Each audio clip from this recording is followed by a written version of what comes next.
are back with another jam-packed episode of Lunes Live. Your favorite compas got you covered with our NFL Week 7 takes. Hey, there's going to be a lot of truth-telling today, obviously, because of what transpired over the weekend. But all right, Gilberto, don't you have an engagement question for our viewers and or listeners? Yes, I do, Fernando. And I like what you said there, truth-telling, or I like to say, look in the mirror time. And we're getting to the halfway point. I don't know what the hell the halfway point is in a 17-game season. I'm gonna say week 8 Trade because deadline? yeah, I guess so. That too. Damn it, you're confusing me now. I was gonna say week 8 or week 9, but at this point, I want to ask people here for the engagement question of the week. If you're a team with 2 wins or less going into week 8, I'm not going to count the Cardinals just yet. Hey, Chargers handle business, and the Cardinals are going to be a 2-win team going into week 8. But if you're a 2-win team right now, is it time to look in the mirror and say, yeah, we suck. Let's look forward to 2025. Maybe start tanking without telling people that we're going to tank. So for the engagement question of the week, is it time to fork all the teams with 2 wins or less? And let me give you the list here because I had time today. The Jets, that's an interesting one. Jaguars, Patriots, Browns, Titans, Raiders, Dolphins, Panthers, Giants, Saints, and the LA Rams, who just won, but they're 2-5 right now. But let me know in the comments. Yes, Boltillo, you know what? I could be right. You know, they could go, I don't know, 8-2 for the next 10 games. Who the hell knows? But let me know if any of these teams should make it. I say all of them, fork them. I don't even care. I don't care for the Jets. I don't want to see you anymore. There might be one team that makes it from this bunch here, but let me know in the comments as usual. Are you picking one? Honestly, either the Jets or the Rams are the only two that I could really think about. We're getting into the NS. Yeah, like there's just nothing in between that I could think either one of them could make it. But I mean, we'll see what happens. We'll get into all that next. All right, let's go with the intro. Compas on the beat. Let's get it. Let's go. Yeah. So we're Compas. Yeah, we are. There you go. There you go. Okay, all right. We got proof right there. That seems like he's asleep. Need you to wake up, Gilbert. There's a lot of energy. Come on, Gilbert. Let's go. Come on. Dan and Dago is at Moe's. I'll show you. I'll show you. I got it right. Okay, that's it. You guys, I am done with mine, but that's couldn't get better than a 2026 6th-round pick swap for a 7-rounder. So Freaking love you, Chad. Hey, dude. Cool, man. Compas on the beat, man. Derwin James signing off, man. Watch Compas on the beat, man. Welcome to Compas on the Beat. I'm Fernando Ramirez. I cover the Chargers for the Sporting Tribune. With me, as always, my co-host, my tag team partner, Gilbert Manzano, covers the NFL for Sports Illustrated. What's up, bro? I'm doing well, Fernando.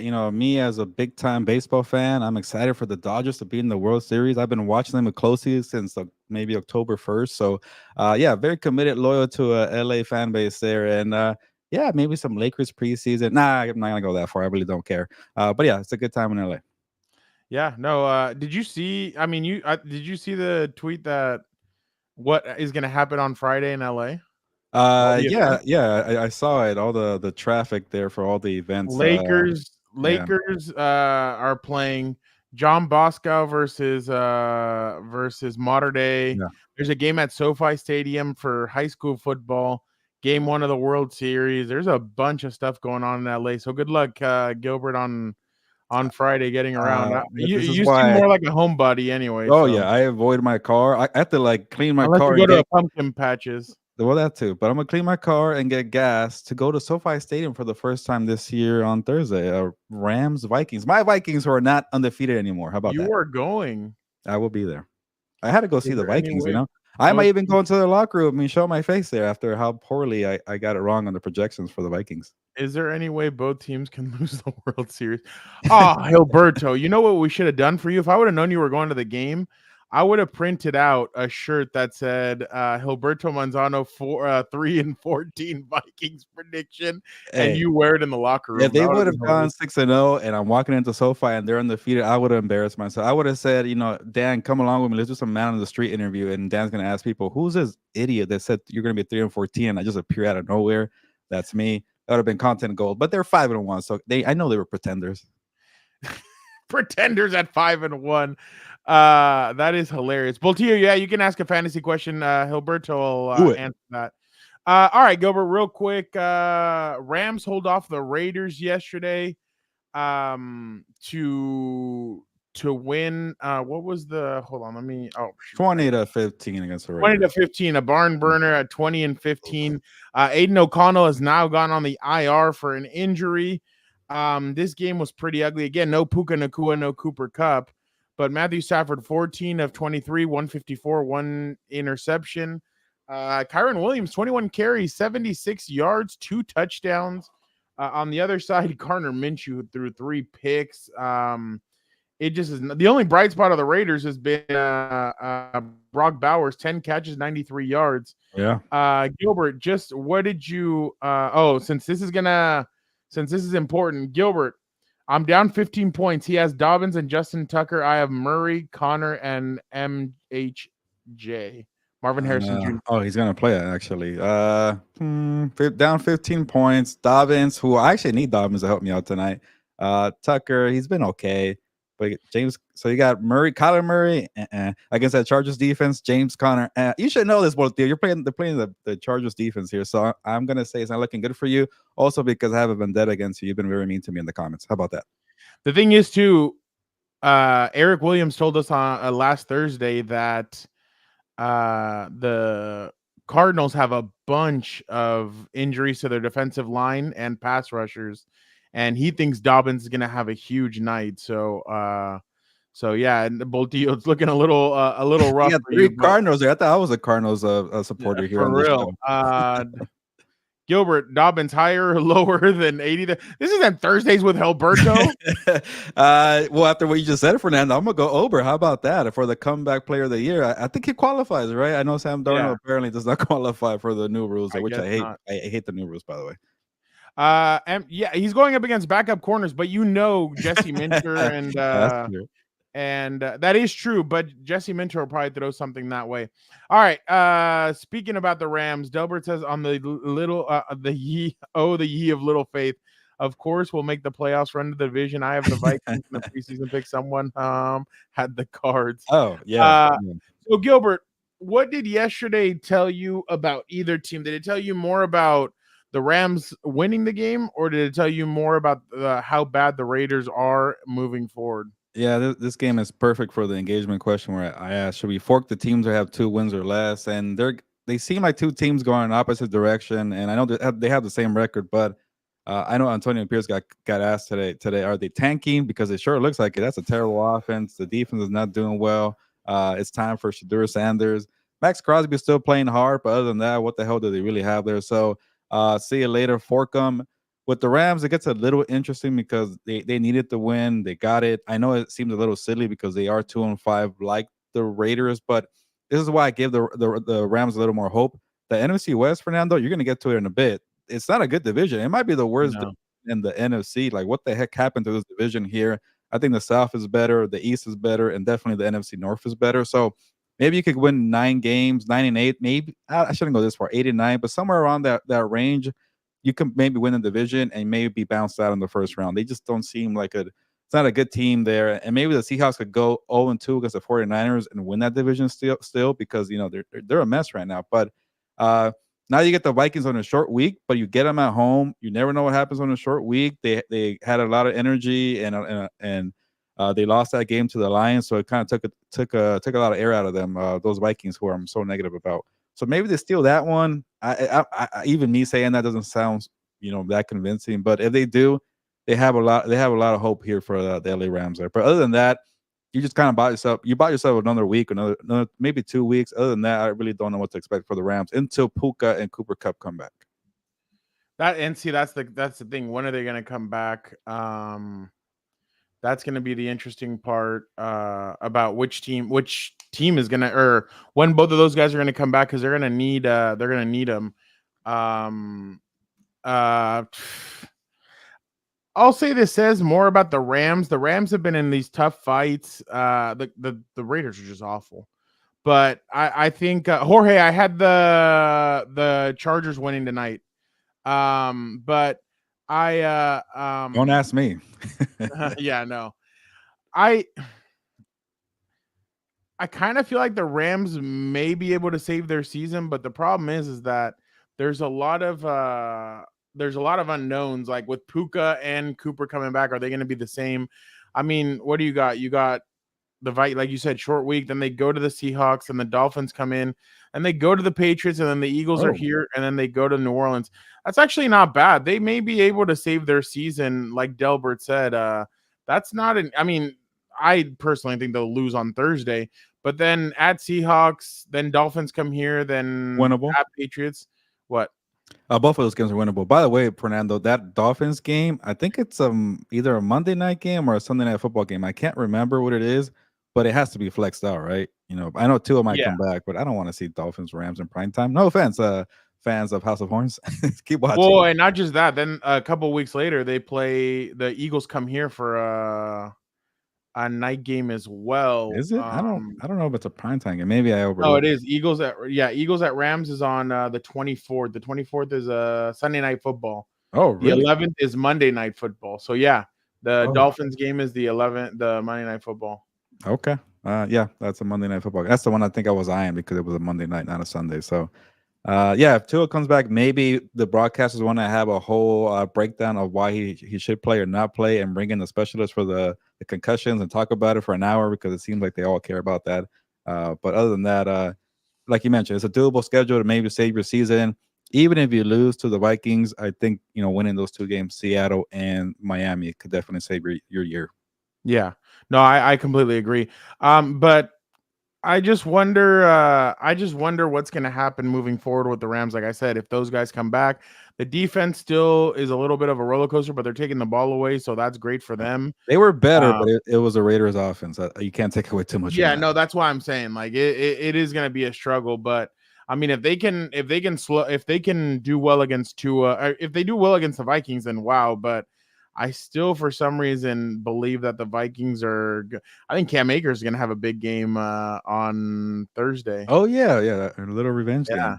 Yeah. So that'll be interesting. But all right, let's move on now. Quick, Chargers Cardinals. Jalen Reagor has been moved up to play in this game. It looks like Darius Day. That must mean that Darius Davis might not be able to go. We'll see what happens there. But what are you expecting out of this game? Yeah, I don't know. It's tough because you do worry. I do worry about the injuries you're talking about for both sides. The Cardinals having some issues defensively, the Chargers being low on defensive backs, and it feels like a pressure game for the Cardinals. Like I mentioned, if you go down, what would it be, 2-5? At that point, you're pretty much done as a contender. Even in the NFC West, if you go 2-5, I don't know if you could come out of there. But I know we were just kind of giving the Rams some credit there, so maybe it's not totally the end for the Cardinals, but maybe pressure, being at home, having an extra day to prepare, kind of feels like a little trap game for the Chargers. But the Chargers are on a high from beating down the Broncos a week ago, or I guess 8 days ago. So it's been a minute there, but it's all set up for the Chargers to win this game. They are a better team, even with the injuries in the secondary. You have Justin Herbert, who I think is definitely better than Kyler Murray. Kyler Murray, again, like I try giving him a little kind of leeway to make up for all the inconsistencies in his career. He's still not doing it. You got Marvin Harrison Jr., you got a good OC, you got a good running game. He just goes very quietly every now and then, and maybe it's all the jokes about playing Call of Duty, but Kyler Murray in prime time, if he doesn't do anything, I don't want to hear any more about Kyler Murray being a very good top 10 quarterback. I've been waiting for this guy to do something. Now you get to face Jesse Minter's defense. So I think the biggest, preview is like how much consistency and urgency do you have, Arizona Cardinals, to make it work here. But the Chargers are the favorites, and I think that's maybe a testament to what Jim Harbaugh has done in such a short span here. Getting J.K. Dobbins to contribute in the running game, getting Justin Herbert to tear apart that very good Broncos secondary. So I know it's only 3-2, but they're trending upwards, and I know a lot of people here are surprised that I'm saying good things about the Chargers. So there's people here who think I never give them credit. I'm giving them a lot of credit right now. Yeah. No, I agree with you. Real quick, Angel, as soon as the game's over, probably 10 or 15 minutes after, we'll jump on live real quick, have a quick discussions, and then we'll head out of there because obviously Dan needs to go to bed. It's gonna be a late game. It was 9 p.m. maybe? I know.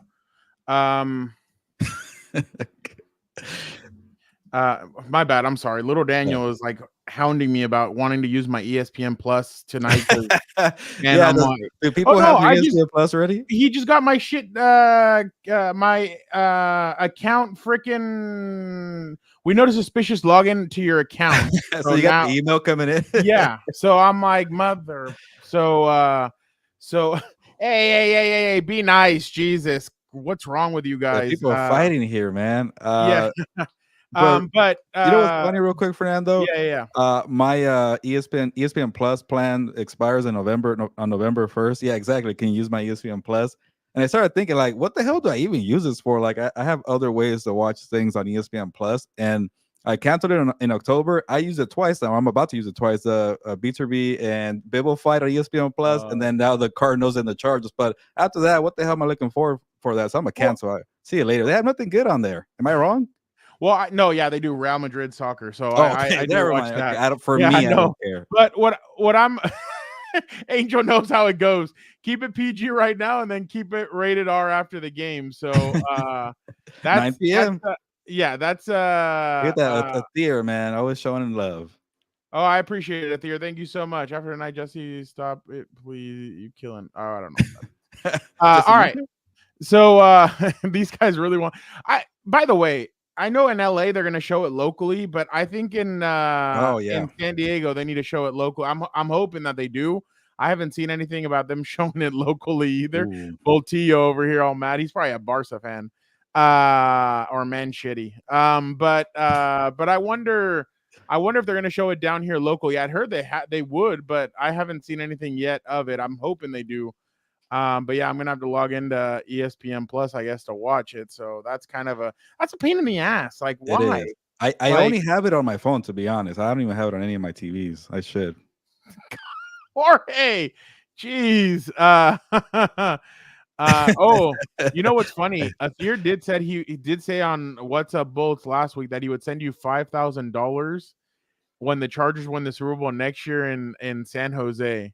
So that was but you'd have to do something. I can't remember what it was. But predict that they go 3-14. How about that? It seems to work. I don't know about any of that, but I was just wondering. He would make you have to make you do something. But all right, lastly, a little for me, weird, but yeah, I know. Lastly, for me, I just want to see what they would do with the what they're gonna do with the run game tonight. Obviously, they're gonna have to be effective with it. Also, how are they going to use Kimani Vidal? Last week he had the touchdown catch. What ways are they going to use him tonight? If no Darius Davis, then are they going to use Jalen Reagor as the Darius Davis and have him move around? Are they going to use him on offense or just return? So another thing is, I guess no DJ Chark. He did not get elevated. He did not get put on the main roster. So we'll see how Josh Palmer.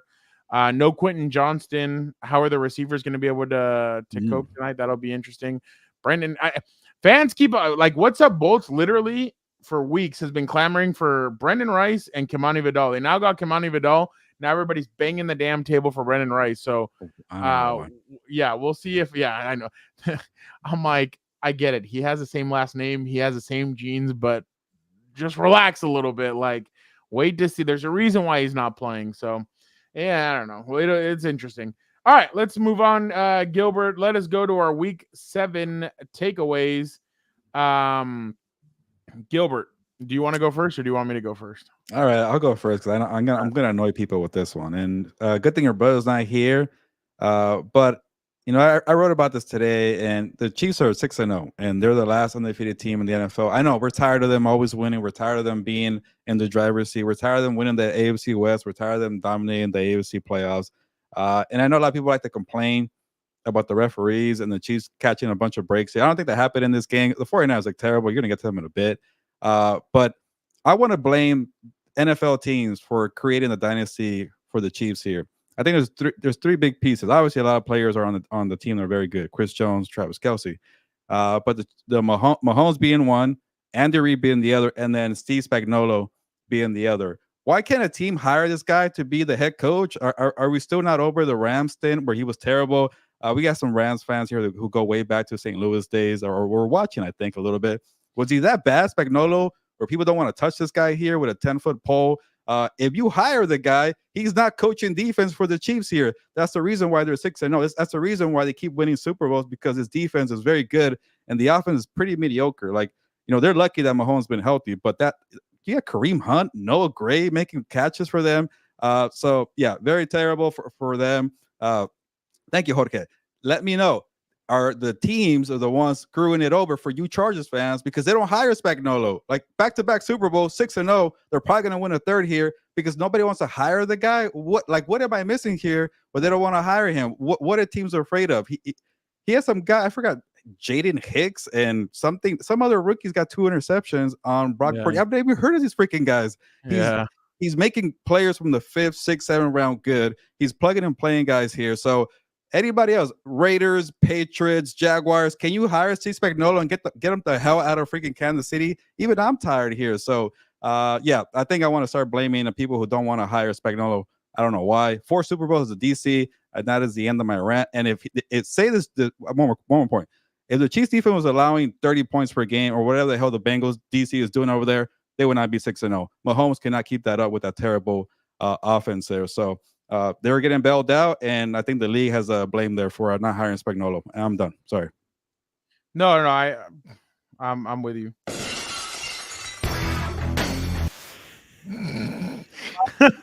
Hey, but he bashing the whole referee thing, conspiracy, he would not like that. I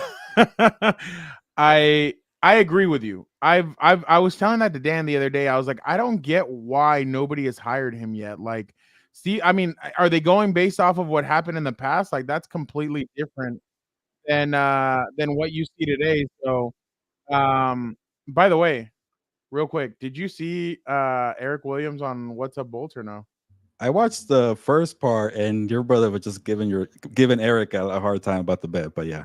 No, well, hold on. Like, did you see how we brought him into the show? Oh yeah, the music, yeah. Yeah. Real quick, I had to show it again because I'm still laughing about it. Like, this is the way we brought Eric Williams into the show. Here? Yeah, he's here. Well, wrong your one. Your brother, Undertaker. He's here. Step up, bring it. Yes, sir.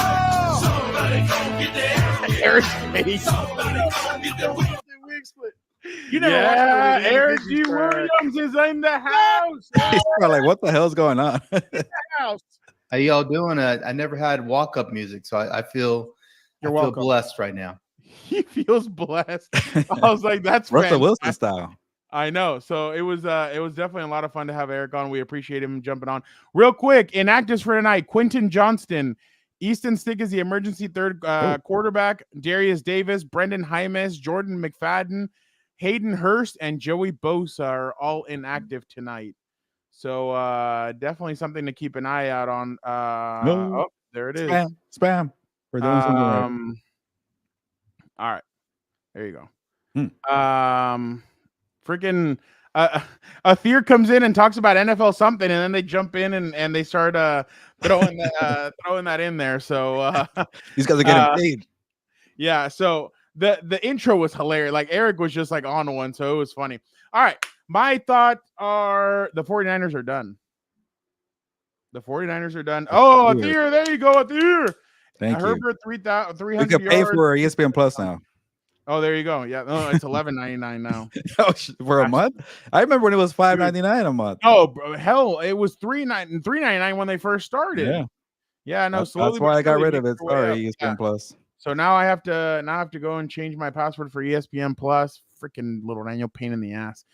All right. The 49ers are done, plain and simple. Maybe they'll make the playoffs and all that, but they're done going to Super Bowls. I just don't believe in them. But just going off of my thought process, Brandon Ayuk is now done for the season with that torn ACL. I just got an alert right now that what's his name? Oh my God. That Deebo Samuel, I guess, was hospitalized with pneumonia-like symptoms. Christian McCaffrey, man, the surgery that he got in Germany is no joke. Like, that's like a last resort surgery from what I've read about that. So The defense does not look good, Gilbert. They don't look the same as they did in the past. You can blame a lot of things for it, but it just does not look the same. Then Nick Bosa he's had an impact, but it hasn't been like in the past where they're just double and triple teaming him and leaving everybody else open, leaving everybody else on one-on-one. So the defense just does not look the same. This team is not the same team that they were last year. And I just don't think that they have it. Every week, everybody has to have a discussion whether Brock Purdy is it or not. I personally think Brock Purdy's okay. I don't know if I'd have him as a top 10. I just don't know. There's too many ups and downs with him. Yesterday was a horrendous game by him.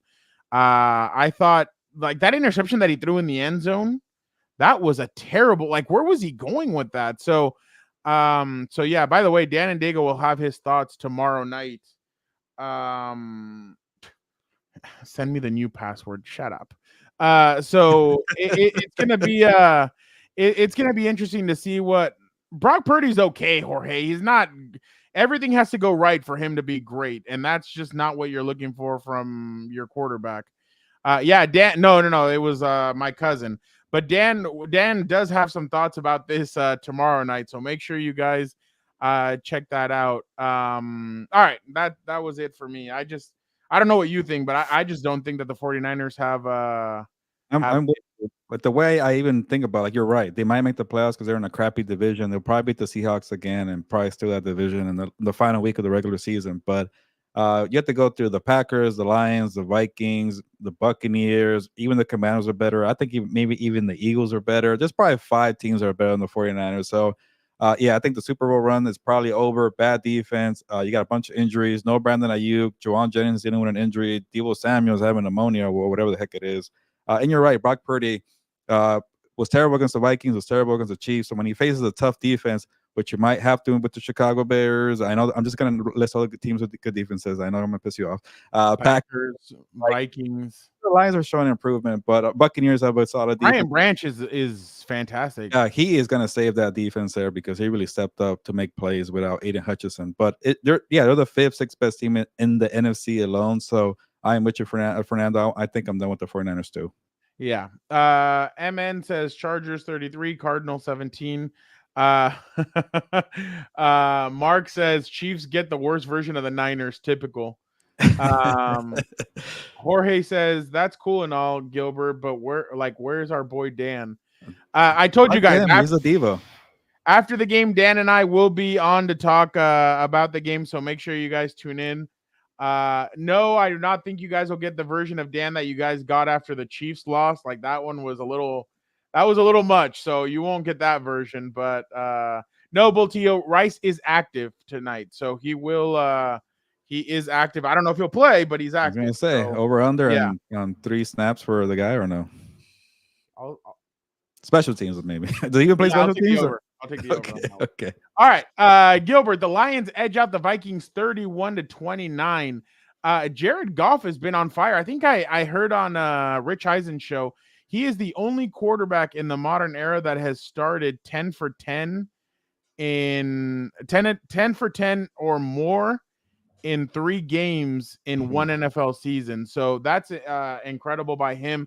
Jared Goff's last 3 games against the Vikings, 22-25, 280, 2 touchdowns. Against the Vikings, 18-25, 315, 3 touchdowns. Against the Seahawks, 18 for 18, 292, 2 touchdowns. Remember, that's why John Gruden was feeling nicey, was because because Jared Goff won 18 of 18. Oh my God, Boltillo has Gibbs and Mixon on his fantasy. Jeez. But that's a good day. Gilbert, you wrote about it yesterday. So I got to ask you, has Jared Goff elevated himself? Oh, first of all, I'm gonna Victor has joined us. He's behind the scenes, so take maybe a little lap, Victor, because you called him an MVP candidate. It's still way early, but he is a legitimate contender for the MVP, Victor. He might even be my front runner, but based on the stats you mentioned, Fernando. And I think even the passer rating's off the roof. I think he would have been maybe the first quarterback in a long time to get maybe 3 or 4 consecutive games over 150 passer rating. He got 140, so a little bit down against the Vikings there. But people are going to say, well, this guy has too much help. Ben Johnson, play caller. You got Jahmyr Gibbs, David Montgomery. No such thing.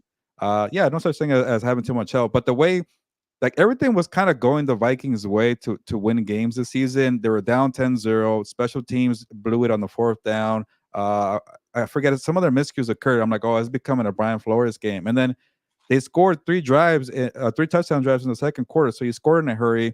And then when Montgomery fumbled, it wasn't his fault, but he was composed. He wasn't like, okay, we're gonna lose this game. It's more, oh, cool. Let's get the ball back and go down the field for a game-winning field goal for Jake Bates there.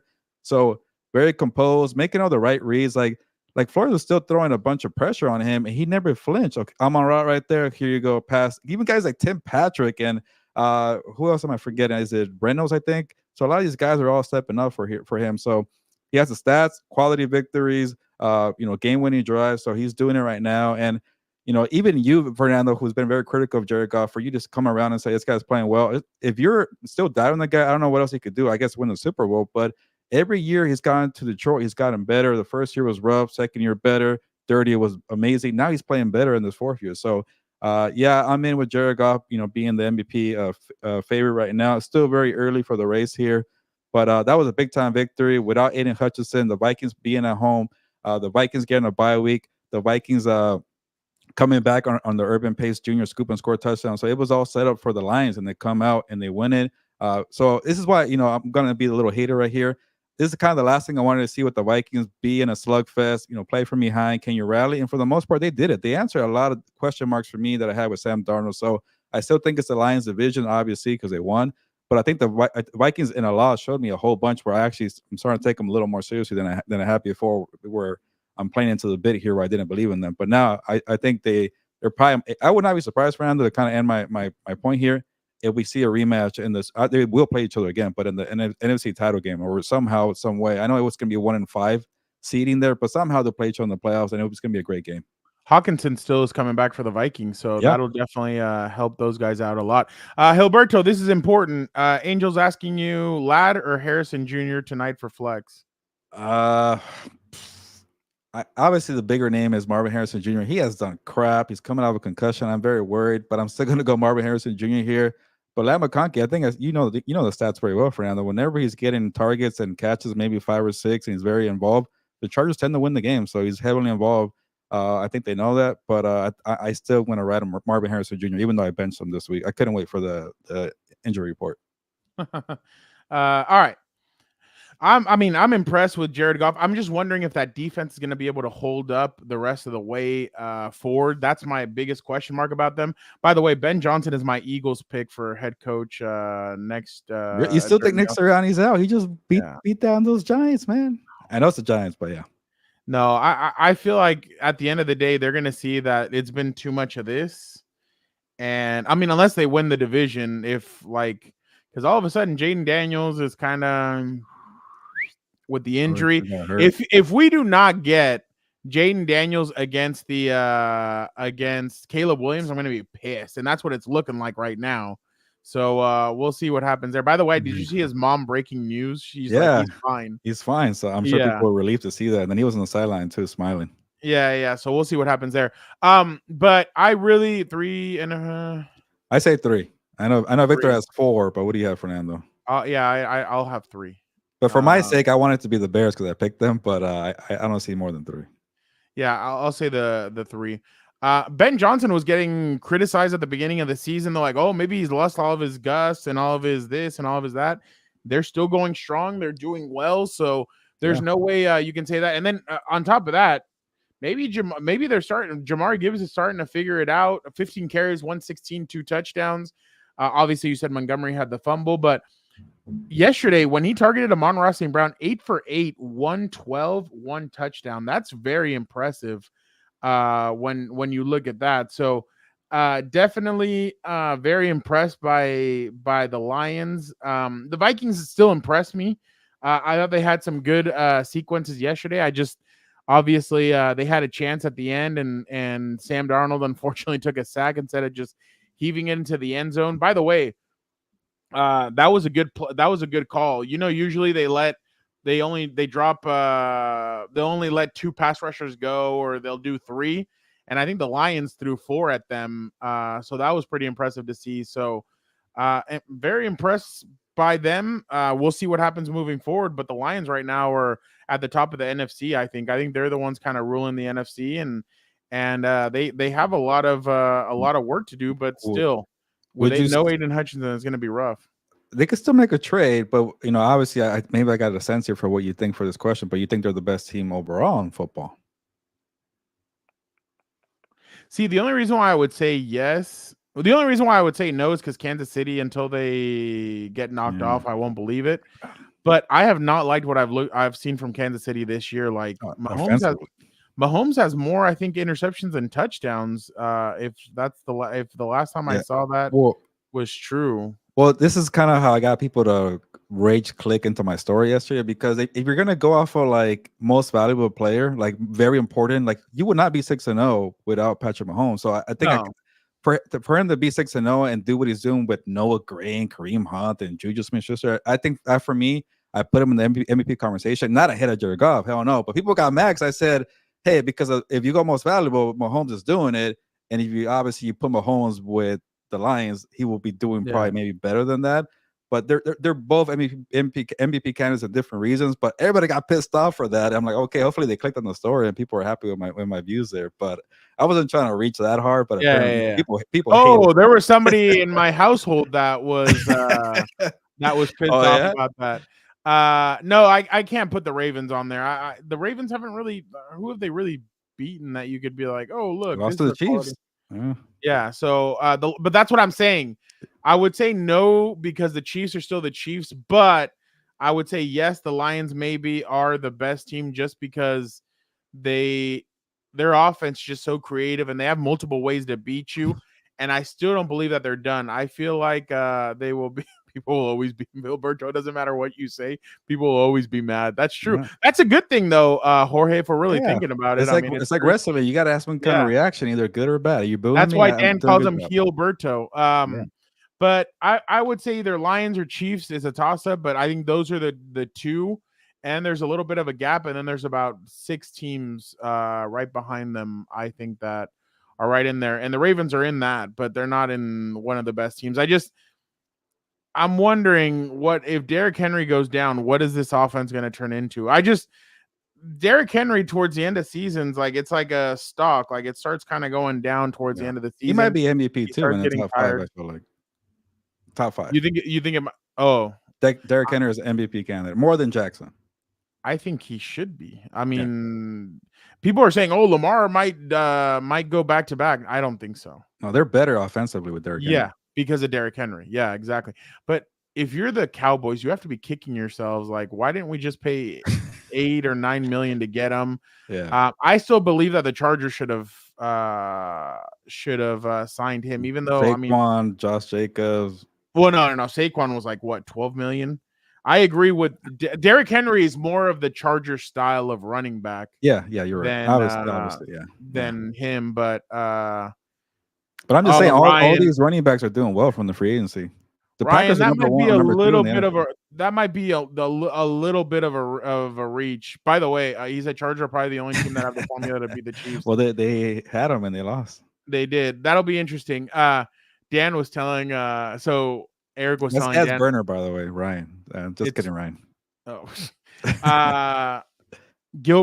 Eric was telling Dan, talking about the Chargers. He's like, I have your team making the AFC Championship. He's like, oh, from your lips to God's ears. And then he just starts laughing. He's like, who do you have them losing to? He's like, I shouldn't tell you. He's like, Eric, he's like, I just need one thing. If they could knock out Mahomes, can you imagine? My quarterback might not have won a Super Bowl, but he'll be a white knight. He defeated that jackass and took him out. Look at Aiden O'Connell. He still gets love for being the last quarterback to beat Mahomes. Oh my God, I know that's crazy. But and in turn, people slap him in the face because they're like, you guys are the ones that energized the Chiefs and powered them into it. No. People who didn't hire Spagnuolo. How about that? Yeah, no, and that actually is a good point by you that. There's nobody keeps on talking about him, and maybe it's because of his stint with the Rams, and he was with the Rams and the Giants. By the way, in a couple of weeks, Jim Schwartz and Jim Harbaugh meet again, so that'll be there you go. That'll be interesting to see when that happens. But all right, let's move on now to Packers and Texans. Gilbert, how concerning are the Texans' struggles offensively? And I asked that because yesterday, CJ Stroud, 10 of 21, 86 yards. The only thing that kept him afloat was Mixon, 25 carries, 115, 2 touchdowns. Jordan Love, 24 of 33, 220, 3 touchdowns, 2 picks. How concerning is that in both games that the Texans have gone to the NFC, CJ Stroud and that offense have struggled. Very concerning. I'll even throw in the other one Bears was the game. one against the Vikings, by the way. So yeah, and they almost lost to the Bears. Maybe not almost, but that game was so ugly and sluggish against the Bears. But they won that game. But that game really pissed me off because D'Amico Ryan played it way too safe. He sat on the ball. It's like your offense has done crap. And then you're looking at the clock and you're trying to burn time when it's 3 minutes to go. 3 minutes and 30 seconds. They have 3 timeouts and 2-minute warning. The second you get across the 30-yard line on the Packers side, you think you're going to win the game that way, sitting on the ball. And he's over there trying to telling the media, "Oh no, we were going for a touchdown. We're playing to go all the way." I'm like, "Yeah, right. You had back-to-back calls for Joe Mixon, unless you're not the one giving the green light to Bobby Slowick in late game situation. At that point, this guy is so conservative. You need to step in and tell the guy, what the hell are you doing here? Because those back-to-back Joe Mixon runs, they did nothing. He was going to fall. I felt like at one point he's going to fall and sit down. Okay, cool, let's go for the field goal. You left Jordan Love a minute and 40 seconds to get a field goal. It's not that hard to get a field goal for a guy of that caliber. So when you play with fire, when you play scared, when you play not to lose, you're going to lose probably 8 times out of 10. So that's what they get, the Miko Ryans and the Texans. But overall, his offense has not been very good. And the weird thing, Fernando, Bobby Slowick last year didn't have a running game. He didn't have Joe Mixon. Now that he has a running back, he's like, oh, crap, I didn't get to enjoy a running back last year. Let me keep giving it to Joe Mixon. It's good. You're productive rushing attack. You have no vertical game. You have no passing game. And I don't want to hear about Nico Collins being out. When Nico Collins was in, they didn't do anything against the Vikings. They didn't really do much against the Bears. So in a way, Bobby Slowick is kind of putting the handcuffs on CJ Stroud. Another reason I got pissed off, why are you acting like Jordan Love's the best quarterback on the field? You have CJ Stroud. Let him throw the ball down the field. Where the hell is Tank Dell? He got shut out. Where the hell is Stephon Diggs? He had like 2 catches for something. So that passing game is broken. They're only this good because they have Joe Mixon and Nico Collins. Other than that, you're not really doing much. I get the defense makes plays every now and then. Will Anderson Jr. is very good. But the Miko Ryans, you're too conservative. That's kind of the downside for being a defensive-minded coach.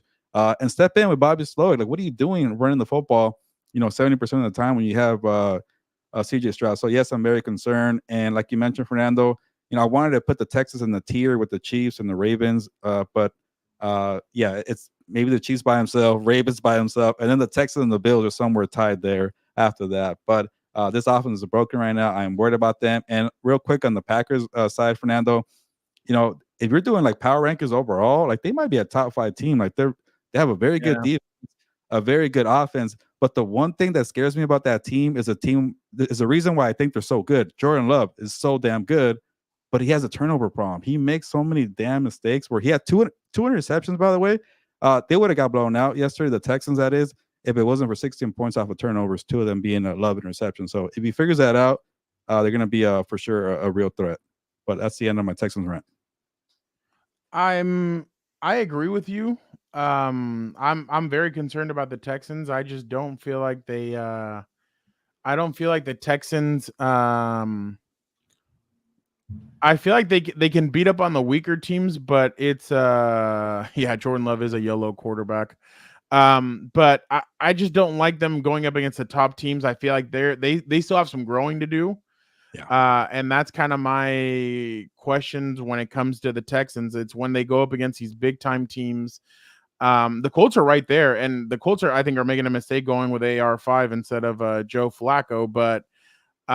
But I do believe that I still think that the Texans are good. I just don't know if they're great. I don't know if they're the team that can take down the Chiefs or the Ravens or even the Bills. I know they did a couple of weeks ago, but now with Amari Cooper in the mix, I'm wondering what happens there. But I'd be concerned if I'm the Texans. If it wasn't for that running game, they would have had no offense whatsoever. So yeah, I don't know what Bobby Slowick needs to do, but he needs to change some stuff up. If not, this is going to continue happening against some of the top teams in the NFL, And like I said, Stephon Diggs is still there. He's still all good and this and that. But if this continues, there's going to be some problems in the locker room. Got room. into a little skirmish before the game too.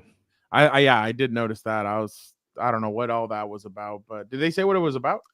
Supposedly he still has a grudge from his Vikings days going against Jair Alexander. Yeah. He said he's petty, which I'm not surprised. Years ago. All right, Gilbert. Real quick, Steelers blow out the Jets. Russell Wilson, 16-19, 264 yards, 2 touchdowns, 1 rushing touchdown. The interesting part about this game, besides that, was the 2 picks that Aaron Rodgers threw. The offense they had their moment. It felt like Aaron Rodgers and that offense were moving, and they were about to at one point, it looked like they were going to put the finishing touches on it after going up 15-6.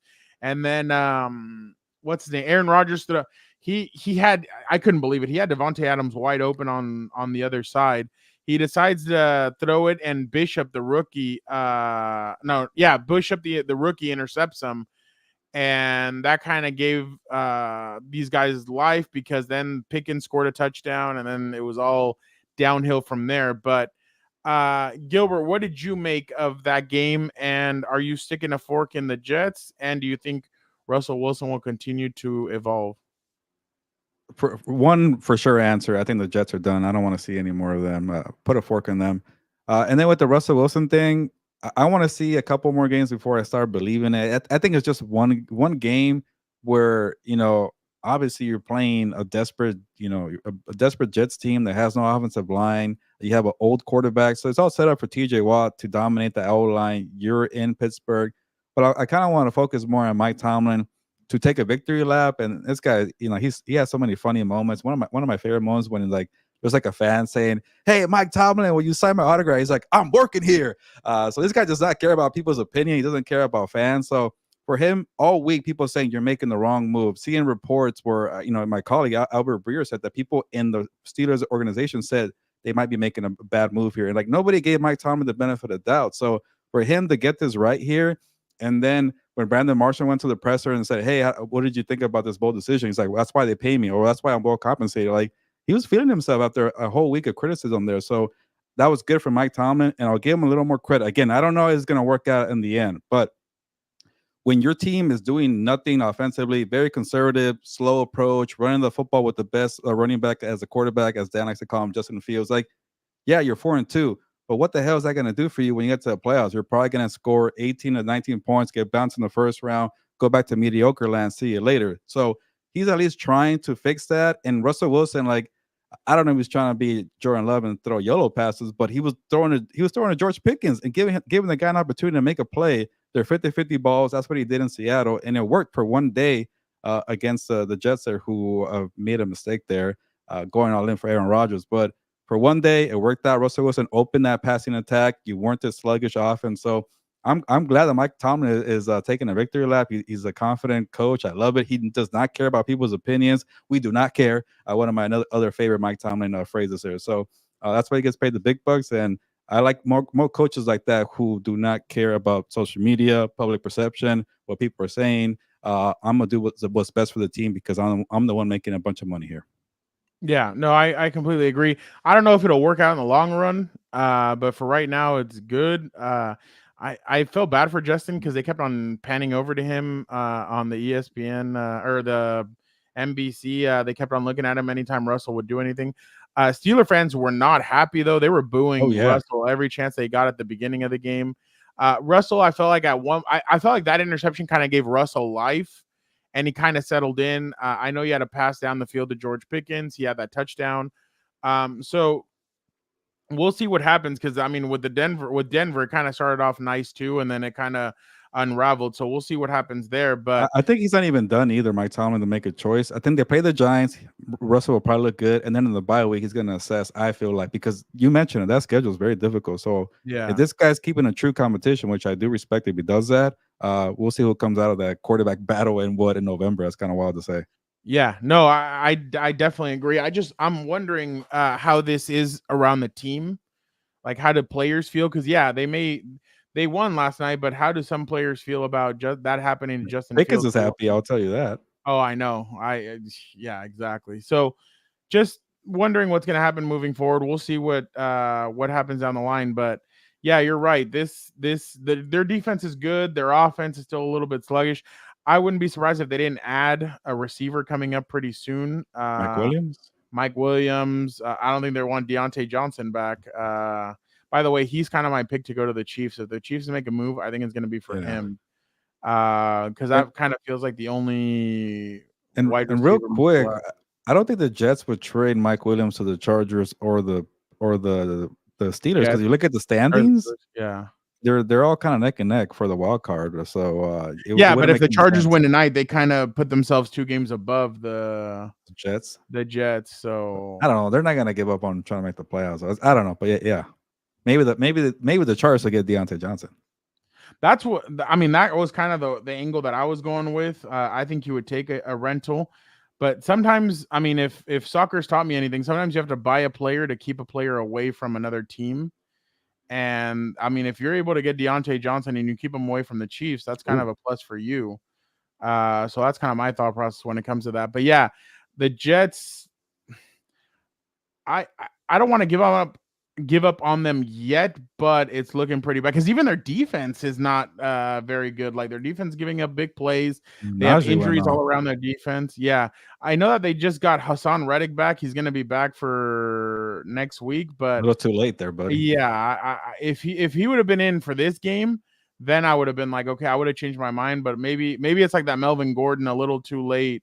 Remember when Melvin came in for the Chargers he missed 2 games, right? Something like that. Yeah, 3. Yeah. Oh, yeah, more. Yeah. So we'll see what happens there. Real quick, Gilberto, I just traded Garrett Wilson and Najee Harris for Justin Jefferson. What do you think? Yeah, I like it. Justin Jefferson, he got a touchdown yesterday. He's still very productive. Garrett Wilson looked a little lost there. Man, he didn't catch that football for the pick 6, I think it was, or almost a pick 6. And Najee had a good game, but it was a Jets defense. So I like it. Yeah, their defense is pretty bad. All right, Gilbert. The Bills rout the Titans 34-10. I think the Titans got out to a 10-0 lead, and then it was 34 unanswered by the Bills. Josh Allen 21-31, 323, 2 touchdowns. Amari Cooper 4 catches, 66, 1 touchdown. Does Amari make the Bills offense a juggernaut? No, and I kind of laugh. Juggernaut. I don't know about the Bills being a juggernaut just yet, but Cooper does. He does help though. Keon Coleman had a career high 125 receiving yards. And it was very impressive that Cooper did that in 5 days notice. Playing, the Titans are terrible, but the Titans have a good defense there. So getting a touchdown. I know we saw that play there where Keon was helping Amari Cooper run the route on the audible there, and he got it right, got the touchdown right there. So once you get more chemistry, they're gonna be better. But I like this move overall for the Bills there. You definitely control the AFC East there. I don't know where that puts you. Maybe you're closer to the Texans now because they're starting to get separation there. I don't know if you'll beat the Ravens or the Chiefs there. The Chiefs just have 80,000 defensive backs apparently that I've never heard of or making plays here. So I don't know if that puts you over the top there. But as a juggernaut, I don't know. They play the Seahawks in Seattle. That could be a good test there. But for 1 week, they look pretty good. And it was the first time, like in maybe a month from now, where Josh Allen looked comfortable. So he had a pretty bad 3-game stretch there for a bit. Another one. I might need it. Thanks a little, Daniel. So come on, we got double headers tonight. Just log in. Yeah, I know. Well, I have a very special app, so if anything, I don't know if a juggernaut, just because, again, like we said, we've been saying for weeks, we don't like the Bills defense. The Bills offense, I mean, they do have a lot of really good weapons, but it's about Josh Allen being able to feed all these mouths and not get irritated, not do what he's done in the past, where he gets a little bit anxious and he throws the pass and it's intercepted or something like that. So he's going to need to be, I mean, now he has some pretty good weapons. Now it's going to be about feeding everybody, making sure they can get the ball. And hey, they have a running back in James Cook that they can go with. So definitely, I feel like this offense is in a better position than they have been in the past. If they could play the Texans again, I think it would be a different story. But I do think that the Bills' offense is going to get better. Now, my only question is, can their defense match the offense? And that's where I really don't think that they're going to be able to. But I do think that this makes their offense better than they were. I just wouldn't say juggernaut, but I think it makes their offense better. Maybe they make a trade for a defensive player because I'm with you. They need another move there. I know, because Von Miller's on the suspension list, and they have some other and Von didn't even look that good. Real quick, how impressed were you by the Seahawks beating the Atlanta Falcons in Atlanta? By the way, what's his name said that he came in. Raheem Morris said he felt like the offense was sluggish, that the team was sluggish as a whole, and they have not been able to sack a opposing quarterback in a couple of games. They can't even get to him consistently. So, what do you think of all that? Yeah, this game surprised me because I got it wrong for both teams. I thought the Seahawks are going to be going in the other direction and the Falcons going up in the right direction, and that was a terrible game for the Falcons at home.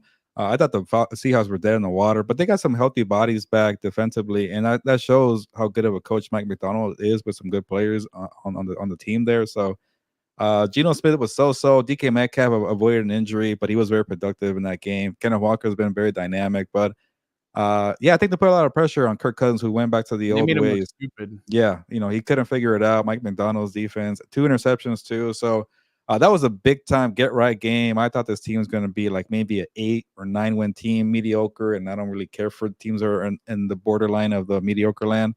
But I think they might even win the NFC West, Fernando. I'm not sure they will, but the 49ers are just not good. So I think I'm gonna give them a chance at like the Rams, or I don't know. We'll see about the Cardinals tonight, but that's a wide open, terrible division there. Is it the worst one in football, Fernando? I got to think real quick. Because I even think like if you look at the AFC West, you have the Chargers, the Broncos, and the Chiefs those are better that are up there. AFC East. The Jets and the Patriots and the Dolphins. Yeah, maybe that one's the worst one because actually I don't know. The Bills are better than any team on the. Yeah, that's true. Yeah, the NFC West is the worst. one. What the hell happened there? But I think the Seahawks proved me wrong there. They're not ready to go down a sinking ship just yet. NFC South. No, because Tampa's better than anything in the. Yeah, I think by the way, in a couple of weeks, the 49ers go down to Tampa. That'd be a good one. I think the Buccaneers win. Yeah. But I think I still think the Falcons are better than like Mayfield the Rams should plant a flag in Nick Bosa's face. Oh yeah, a little rematch there. I know. But we'll see how many teams come out of the South, how many teams come out of the East. I just had to name that game because it jumped out at me. I was like, wow, Seattle, and not just that, they hung 34 in Atlanta. So I was really impressed, especially after Atlanta a couple of weeks ago, the win that they had against Tampa, and that was an impressive win. Kind of rolling. Yeah. You do that. That kind of is the definition of Kirk Cousins, right? It's very and then they blew out Carolina. Yeah. No, I completely agree. All right. Just to let you guys know again, tonight, Dan and Dago and I will be going live after the Chargers game. So make sure you guys tune into that. Tomorrow, the 4 Compas will be happening at 7. So make sure you guys tune into that. Wednesday, House of Horns. Well, we're going to move it to Tuesday because it's a short week. Thursday. Yeah. Oh, good. Okay, cool. So Tuesday, House of. Are you guys going to do it before? Yeah, before 6 p.m. Okay. So they're going to warm us up. They're going to do it at 6 o'clock, and then 4 Compas. And then Wednesday, Dan and Dago and I will do the Chargers preview with the Saints. Dan has a commitment on Thursday, so we will be doing it on Wednesday instead. So what time? Because we're going to move Gilberto's hour to Wednesday too. Why? Because on Thursday I'm gonna be at the damn game. Oh, I forgot about that. Yeah, we're probably gonna jump on at like 6:45. Okay, cool. Then we'll be the warm up again for you. We're gonna do it early on Wednesday. What time? Probably like 5. Then just stay and jump into what's up. We'll see how the time goes, but yeah. Because Dan would love to talk Chargers football with you, but that game could be a blowout on next Sunday. Rattler might get rattled by the Chargers. They look terrible. Yeah. So make sure you guys tune into everything. We appreciate it again. Thank you guys so much. And don't forget, tomorrow, everything's moving this week. So again, tonight, Chargers, Dan and Dago and I will break it down after the game. Tuesday, it is going to be House of Horns at 6 o'clock. Then the 4 Compas at 7. Then on Wednesday, it'll be 5:15, Gilberto's hour, or 5:45, sorry. No, 5. 5, sorry. And then at 6:45, Dan and Dago and I will preview Chargers and Saints, and then we'll get into all that. And then Thursday, don't forget, Gilberto will be at the stadium, so we'll see how his Vikings do. Boltillo has another quick question for you. This is my 12th man league. He has Burrow, Gibbs, Mixon, Chase, Jefferson, Marvin Harrison Jr., Njoku, Stevenson, Keenan Allen, Chris Olave, Puka Nacua, Goddard, Jonathan Brooks. Gilberto, what do you think? I made a bunch of trades. I'm about to be 3-4. I was gonna say maybe you're trolling me here because you know you have a stacked roster, but you just made trades here at 3-4. I like it. I tend to blow up my teams around this time too. I'm not doing one in the league that I am with Victor, formerly Fernando. Sorry, but I might blow up my team in a week or so. So yeah, good team, no Boltillo. Yes, on whatever. Yeah, that's a pretty good team right there. But all right, don't get forget out of here. God, another spam. All right. Thank you guys so much. You guys are the best. Don't forget, we will be back tomorrow. You guys have a bunch of compas from Monday all the way to Wednesday. So take advantage of all of it. We appreciate everybody. Boltillo, Ryan, Jorge, Athir, you're awesome. Thank you so much, Athir, for doing that. Mark, Angel, Robert D, Delbert, all you guys. Thank you guys so much. You guys are the best. So, yeah. All right, Gilberto. ¿Sabes qué? Vámonos. Yeah, enjoy those games tonight. Ravens, Buccaneers, Chargers, Cardinals. One more thing. That commercial about who's got it better than us on ESPN Plus, so cringy. I hate it. Yeah, but let Jim Harbaugh do it. But anyways, let's get out of here. Get your ESPN Plus login ready. And ya nos vamos. Pues, vámonos.